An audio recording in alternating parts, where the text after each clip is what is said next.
get started. So, my name is Melissa, owner and artist here at the Top Drawer RVA, located in Richmond, Virginia. It is a cold and chilly day in the RVA, and I have on my purple fuzzy slippers because I'm sitting on the floor being cold and drinking lots of tea. And we have a project. Dun, dun, dun. We have this little tiny box. Now, last week what we did was talk about prep. I taped off the areas. I talked about bonding boss because this piece is like a fake wood. It's not wood, it's plastic. What it is technically is particle board with a veneer plastic sized overlay, which if you were to put your paint on this, it's going to scratch right off because of this slick and shiny surface. So last week we talked about bonding boss. We learned a little bit about what this can do to any projects you can get ready to paint it. There was also mixed metals on here with the nailhead brass trim, as well as these little guys, which turned out to be not metal, but they were a form of resin, so I couldn't take them off. So the plan kind of changed. We're going to paint over top of those. We also talked about Woodubend moldings. Last week we applied a couple Woodubend moldings to this piece. It was Woodubend number 56, and I've got them here in the front, the top, and the sides, okay? So, are you ready? You ready to jump in? This is going to be fun today because this is where the magic starts to happen. This is where it starts to get colorful, it starts to get creative, and it's my favorite part. So, what have we got here? Well, we did all the things that we showed last week. I got it all ready for today by painting on one even coat of black. I just happened to grab Anchor in the silk line. It doesn't matter if you use Anchor, if you use Coffee Bean, if you use chalk mineral paint, if you use Terra paint, whatever you're putting on there, doesn't matter. What you need is a nice deep dark color like this for a base part of the project, because today we're going to be using something called your best stain brush. Dun, dun, dun. This is my well-loved one. I have about 5. I use one for wax, and I use these for blending paint all the time. If you have not got one of these, I did include a link in the description so you can grab your own, because this is the tool that's going to take your blending from hard to do and kind of boring to super fancy pants and over the top and so easy. This is a natural fiber as well as synthetic fiber brush that I use when I hold it nice and close up here to the bristles, and I make small circular motions to really simply blend the paint together. All right, so we're going to be doing the blend and paint on top of what we worked on last week, which was bonding boss, cleaning bonding boss, and Woodubend, okay? This door kind of clicks in and clicks out. You're going to hear it as I work around it. Let's go. Now, I'm going to bring you in a little bit closer so that you can catch all of the details as I'm working, and also cut out my purple fuzzy slippers because I have some fuzzy slippers on. And I'm going to work like this so that you can see exactly how we're painting this today. If you look close up, the finish on this piece is almost crackled. There's like these lines in the overlay that they use to create this piece that looks like leather. So I'm going to use that as my inspo today. We're going to take this chest, paint this entire surface, okay, with a blended tone of browns to look like faux leather. Now, there's one more wild card on the floor, which we're going to talk about later, so you have to stay tuned to the end. But for now, let's talk about blending color. I'm going to be mixing my paints using multiple brushes. I'm not going to keep a separate brush for each color because all of these colors are going to be muddled together. With the base coat being black, you're going to see the black come in all of these tiny little details. Okay, that's why black is a nice finish to start with. And we're going to move into a couple of different types of brown. I have coffee bean, I have pine cone, I have chocolate, and I also grabbed a cream color, which is Ecru, just in case I need to lighten it up a little bit. But as I move along, I'm going to tell you the colors that I'm using. So we're going to start off with coffee bean, which is a nice rich brown. And it really doesn't matter how you lay this down. I just kind of want to get it in and around the corners. The way I'm going to describe this to you is that I want you to think of your furniture, or the way that I like to think of my furniture, is a canvas, okay? That means that this is my canvas. And when I look at this canvas, I want to see the age and I want to create a faux finish. So I'm not just going to be helter-skelter with the way that I lay out my color pattern. I'm going to take this coffee bean and we're going to use it as the frame. It's going to be the framework to our project. I'm going to kind of mush it around using this natural bristle brush and get it into some of those details. And we are going to be blending this paint while the paint is still wet. Now you can see that I didn't come in all the way across the edges. It doesn't really matter because this black is going to be the base for the next color. So this is coffee bean sitting here around the edges. I know you can't see it very well because it's dark on dark, but it makes sense, trust me. Next, I'm going to move into chocolate, which is a different brush with a lighter brown, okay?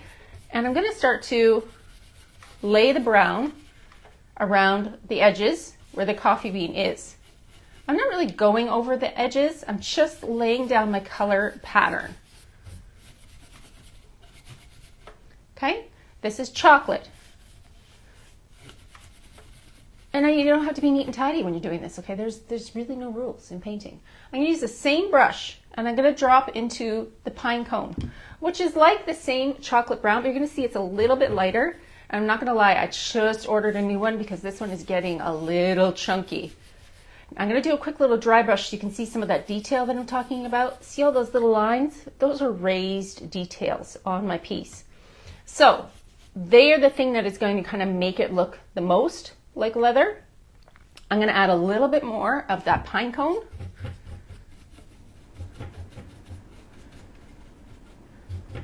And now, one more color, which is the Ecru.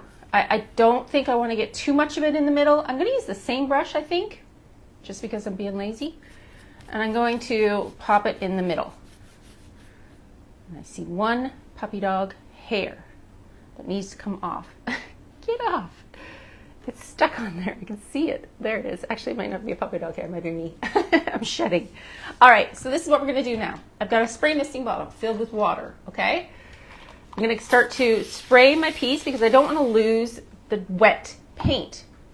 I have a rag on the floor, which is going to be on my leg. When you see me take my brush down below, what I'm doing is wiping it off.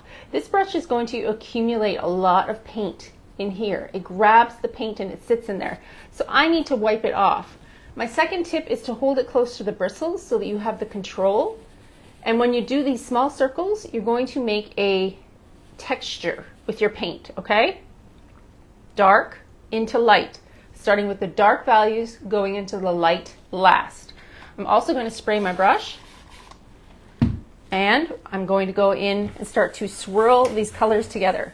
Now my door might move a little bit because it kind of clips in and clips out. That's okay. I can fight around it if you can bear with the noise of the clips.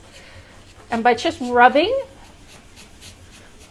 what I'm going to start to do is mix these colors together. Now this is why I tell you that this brush is my tool for blending. This job used to be so much harder before this brush. This brush made my life so much easier. I'm not kidding. So we're going to continue to rub these two colors together, creating a shadowy finish. Now I started with the dark edges, and I'm going to move into the lighter edge. If I don't like how light the center is, I can always go back in and add a darker tone. So I'm going to see what it looks like first to begin with. When you feel your brush start to drag, you're going to stop, wipe it off, and respray your brush. I'm going to stop spraying the piece because if I start spraying here now, I could create runs that might disrupt the edge that I did with the blending already, right? And I don't want to do that. So I'm just going to continue to blend. This is where your arm muscles really start to work out. Not gonna lie, I am like a little bit of an old lady. I am 50 and I do have like some shoulder issues. Dun, dun, dun. Frozen shoulder got me pretty bad a couple years ago. So this is a little harder on my shoulder than it really should be. It's not a hard job, it's just difficult for me, especially when I'm filming and I sit in front of the camera like this. Okay, so I'm rubbing, moving that color around to get the most perfect, beautiful, cloudy ombre blend. I can see one spot down here that I'm not loving, so I can go back over it if I want and drag some of that light over to give some definition to these details. These details, majority will be gold. What do we think about that? Does that look like leather or what? How cool is that? Oh my gosh. I'm gonna geek out for a minute because honestly, so easy, so fast, and it's totally because of this brush. I'm not kidding. If you don't have one, they're not expensive. I give you permission to go buy one. Buy two for Christmas, all right? I see Allie watching. Hi, Allie, how's your weather? You're in England, right? Yep, England. Probably chilly like it is here today. It's chilly in Richmond, Virginia.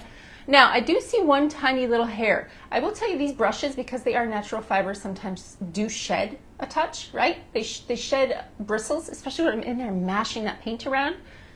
It's not a big deal. I don't want to pick it off because I'm going to disturb my paint finish that I just created. So I'm just going to let it get dry. And when this paint is dry, I can just gently touch it and that little bristle will fall off. And then you won't even see that there. So what do we think about this fancy blend? How pretty is that, right? That was 4 colors. We did coffee bean around the edges. The coffee bean is that nice deep brown you're seeing. Any pieces that I might not have hit 100% with the coffee bean have the black caviar underneath. Then we moved into chocolate.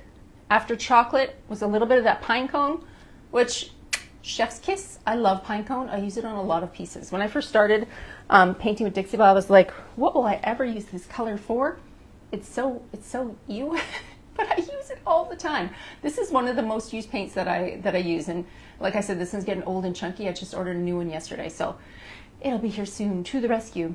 After the pine cone, we did a little bit of Ecru in the middle, which is like a creamy blended color. If you don't have Ecru, you could use something on the taupey range, because if I didn't add that little bit of light to the center, it wouldn't be as kind of that faux finish effect. It would definitely be a little bit darker. Ali says it's clear with a beautiful moon. It's going to be a full moon, I believe, tonight. It's the cold moon. Don't ask me why I know these things, but I just do. Cold moon tonight, so full moon. Get out there, make sure you look at the moon. Okay, so this is what we're gonna do to the entire piece. We're gonna do one more side, and then I'm gonna come back and maybe we can get this dry enough to start to play with some gilding waxes so I can show you. But like I said, if you didn't see last week, or if you're wondering how this entire process is gonna go, I'm gonna do like a 2 or 3 part series, probably 3, to teach you how to achieve this project on YouTube. All right? Let's do it again. Okay, so I've got my best name brush. I'm gonna put it down, and I'm gonna go back to my original brushes, and I'm gonna lay out my coffee bean. The other cool thing about using that best dang brush is that it kind of retains the paint that was on the front, so no 2 sides ever look exactly the same. Like it's a unique finish, 100% all the way around. I love that about that brush. And it blends the paint so beautifully that it's not so stark. Sometimes when you look at a blended finish, you're like, oh, that looks too perfect. I don't like perfect. I like imperfect. I like things that look a little bit more artsy, which is why I tend to do these faux finishes more. They're just more fun for me. Okay, I'm gonna go into this other brush. I'm gonna wipe some of it off because I did have that Ecru on there. So I'm gonna go back into the chocolate. Now remember, I'm just kind of laying this down beside where I laid the original color, which is the coffee bean. It's gonna make me hungry. Coffee bean, chocolate, yum. I know there's cookies on the counter. I'm gonna be heading in there next, getting some cookies. Okay, so I'm gonna dip into the pine cone, which is definitely getting a little chunky, a little old. And I'm gonna put the tiniest bit of Ecru right there in the middle. Okay, so we have the color pattern layout. I have my best dang brush and I have my rag. I'm going to brush off some of that color because remember the last color we finished with on the front was Ecru, and that's light. And we're gonna start on the darks of this. I'm gonna spray my piece a tiny bit, and I'm gonna spray my brush. Do you wanna come in a little bit closer so we can get that view of exactly how this is gonna go? Here we are. All right, brush, holding it close to the bristles for control. Starting in on the darkest color, which is coffee bean. Small circular motions. If you feel your brush start to drag, you can stop and wipe it off, which I will in just 1 second. Honestly, how fast is that blending? So fast. This brush, it's my magical tool for blending, not kidding. Okay, so we've got that. We're gonna keep going and start to work our inner colors. See one spot down here that I kind of want to hit a little bit more. And we're going to blend our pine cone with our Ecru and create that really pretty cloudy blend. And bring it out a little bit. wipe off my brush. It's a little bit too light right there. See that little kind of crescent? Let's go over it one more time and push it out. So fast. What do you think about that? Honestly, have you ever created a blend that quickly?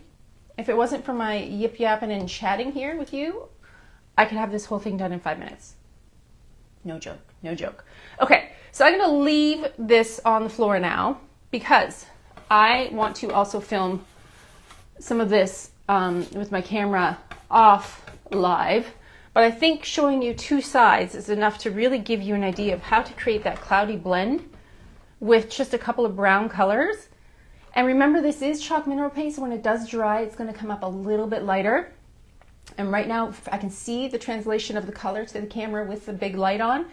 It does look a little bit more defined right now on camera, but it's not that defined. I know that you're looking and going, ooh, that's kind of bright in the middle. Here's my plan. Okay, let me take my rag off here. Move this over. Okay, so who remembers when Dixie Belle first released transfers? I mean, we're going to go back like 5 years. It's been a very long time. Transfers sometimes, if they get too old, can lose their stick factor. This is a transfer that at the time was not very popular, but can I tell you, I used the heck out of it. I don't know why I love this transfer so much, but I think because I like steampunk and it does sell really well for me and I like things that are a little weird, this transfer was one of my faves. I know that it's not available online, okay? You can no longer find this online. But what you can do is contact your local Dixie Belle retailer and see if they have any left. I'm not kidding when I say this transfer is 5 years old. This one particularly might not be that old because I might have bought it, last year before they were discontinued. But let me show you what I have left and why I love it, because it's kind of fun and exciting. First off, steampunk. We have the Woodubend gears. We have the brown tones. We have a really funky box. Look at some of these designs on this transfer. We've got like clock, what do you call these? Clogs? Clogs and wheels? Wheels and clogs? They're really fun gears. And when you cut them up, I could continue this pattern around this entire piece. Because listen, it's small and it's already a lot going on, right? This is a lot. We have nail head, we have trim. We are going to be adding gold. It's a funky little cabinet. I added Woodubend. Like, please, let's just take it up all of the way. Because if it's already weird, the more weird I make it, the more faster it sells. I don't know why. Every time I do something that I think might have gone just a little too far, it's not far enough because it flies. It flies out the door. So let's look at what I have left on this transfer. So I have this page. I have this page. I'm for sure taking him and putting him on there. Now, remember I told you that transfers kind of age out. If by chance, like this still feels fairly sticky, if you can tell when you peel it off that some of the pieces have stuck to this, you can't really use it anymore. I don't see any of that. That tells me this is still sticky. This is still going to work. I'm not worried about it. It's still a functional piece for my transfer. And to be honest, I need to use up the 11 billion things that I have here in my workshop. The studio is full to the rafters of transfers and papers and Woodubend, and I better get busy. So I'm going to probably use it. I can really see this either being a focal point on the top or maybe a side. I don't really want to put him front and center, but you never know. It could happen. Inside this transfer, it used to have 6 pages. Can you see those 6 pages that it used to have? That's crazy. 6 pages of transfer in this little tube. It had these sheets with pipes and clogs and gears and light bulbs, and like, this is just fantastic to me. I do love this. What could end up happening with a piece like this is when I do get this piece dry and open it up, I could end up using this like on the interior part of the door. That might be fun, just because I have to use it up anyways. It needs to get used. It could end up on the inside. I could end up cutting it up and put it on the sides, but I have 2 sheets of those. So for this transfer, like I said, it is 100% sold out online. You can check with your local retailer. I do not like the boots. They will boot it to the trash. They're not my fave. They're too cartoonish, but there is a pretty cool bike, and there's some goggles and this little whirligig, which is actually really neat. of this thing. That's a whirligig, no joke. I know these things. So stay tuned because I can't put a transfer on wet paint. You can already see now how this is drying a little bit lighter. Can you see how it's reading a little bit different with the camera? It was looking a lot more defined in the center, and it's starting to get dry and look a little bit different. I love that pine cone. I love that light brown shade. I can't put a transfer on wet paint. So like I said, this is going to be like a 3-part series. First part was Bonding Boss, Prep and Bonding Boss and Woodubend. Today is paint. And then once it gets dry, I can come in here and start to add some details. I can show you though, while you're here on camera, if you like, what I'm talking about when I talk about gilding wax. So Dixie Belle came out with a new color not so long ago called Antique Gold.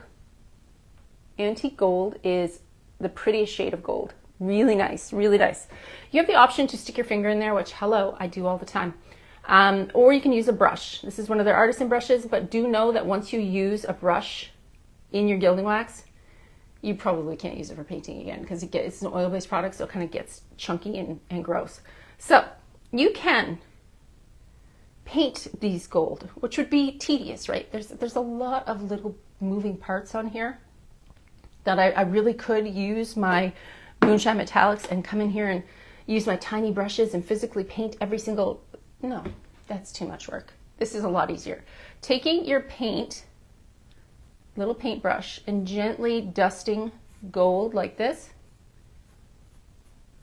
is going to be a lot easier to define those details than 100% painting them in. See that? See that cool look? How fun is that? All of a sudden this piece goes from like a little boring to superpower wow. I really love gilding wax. I think that it's something everybody should have in their little toolbox. And it dries so hard because it's oil-based. Look at that. How fantastic. Sometimes I get people commenting saying, you use too much gold. Never. You can never use too much gold. Never. All right, so this, my friends, is the plan for the rest of the day. I'm gonna finish up painting the entire project with those same colors that we used on the front. Remember, the Best Dang brush is the brush that I use to get this beautiful ombre effect. Once it gets dry, I'm going to use up the rest of my partial pieces from that transfer. And listen, did you know that you can also find Dixie Belle on Etsy? There's a lot of retailers on Etsy. They just might have this transfer, but this is the last one for me. I don't have any more after this, but this piece is telling me it needs to be fantastic and over the top. So we have Woodubend gears, beautiful paint, gilding wax, and transfers. You cannot get any better than that. So stay tuned, everybody. I will be definitely getting this piece done before the weekend, most likely even maybe by the end of today. You have the option to seal your project with wax or clear coat. It's entirely up to you. Personally, I like a wax finish. It's just a little duller. I don't think I want any shine on this, but you will need to use a top coat when you're using transfers to really lock them in. So everything will be recorded for you and you can follow along. I hope you enjoyed my little tutorial on the Best Dang brush. Like I said, if you haven't bought one of these before, you have to get one because they are going to make your blending life so much easier. I promise. You could blend that entire piece in a matter of minutes instead of going back and forth with all the brushes and get a much more organic feel to your project. Now that the painting is all finished, you just need to wait 24 hours for it to get dry and you are ready to apply your transfers. I know that I mentioned during the video, but I'm just going to reiterate for a quick minute that this is an old transfer. Like I'm talking like 4 years old. So the likelihood of you being able to find it online is very low, slim to nothing, because it has been sold out online. You possibly could check with an Etsy shop to see if they still have it, but at this point it's probably long gone. Transfers are super simple to apply. All you need to do is peel off that backing part that holds the sticky image safe while it's in the tube.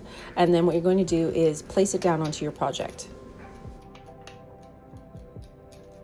You're then going to use the enclosed burnishing tool to push down that image off of the plastic and onto your piece.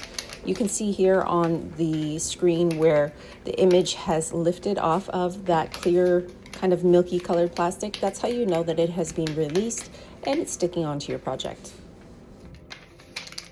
The bigger the transfer with those tiny little fiddly bits, the longer this is going to take, because you do have to make sure you go over every single part of it to make sure that it's off of the plastic. Even though this transfer is 4 years old, it is working exactly as it should. It's totally perfect. I keep my transfers inside in their original packaging in a closet, so they are climate controlled. If you by chance get a transfer that is too old and it's lost its stickiness, I've seen where people have used a heat gun on the back very slightly before application, and it has helped. And I know I've kept this in real time so that you can see exactly how long it takes to get a transfer just like this down onto your piece.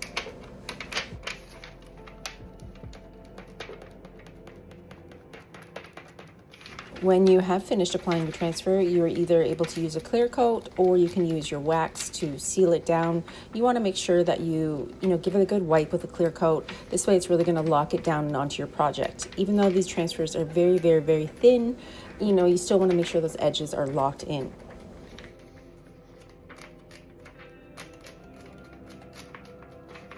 And remember, you're not scratching and scraping the heck out of this thing. You're doing it very lightly. It's a light release. Don't overwork it. You really don't have to push that hard.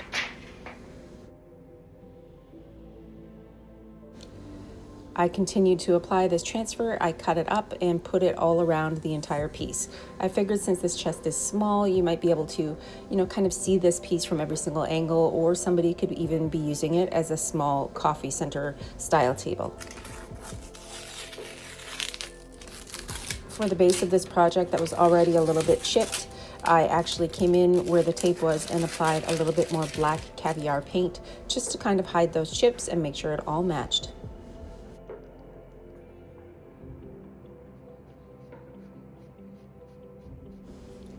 You can use your gilding wax either before you apply your clear coat or after.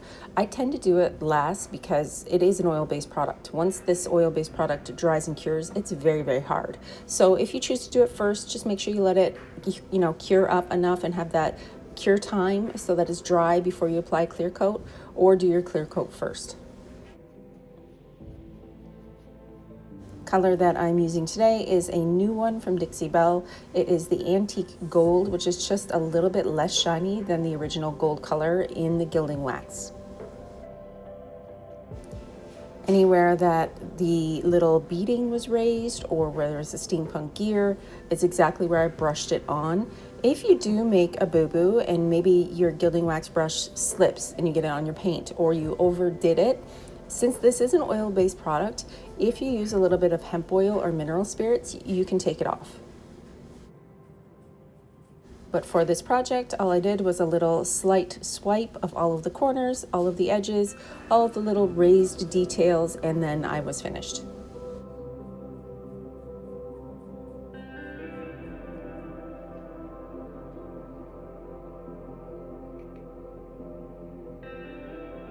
I did choose to seal this entire project with Dixie Belle's clear coat in satin.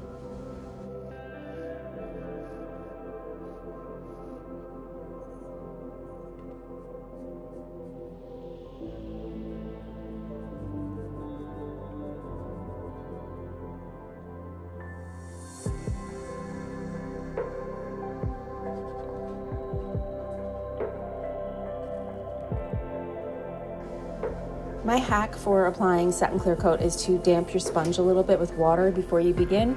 This way it's going to thin it out a little bit. You can do as many applications as you want. I just wanted to really get in here, seal this box, and cover the areas where I added the transfer. And then this tiny steampunk box is all done. It's totally doing exactly what I wanted it to do. I wanted that steampunk vibe all over the place. I love the little gears and the little decals. It is 100% perfect. So now that this box is all finished, I hope that you love this two-part series on how to exactly transform your furniture into a piece of steampunk art. I have linked every single product that I use in the description of this video. Make sure you hit like and subscribe and stay tuned for more. I post a long format video every Saturday.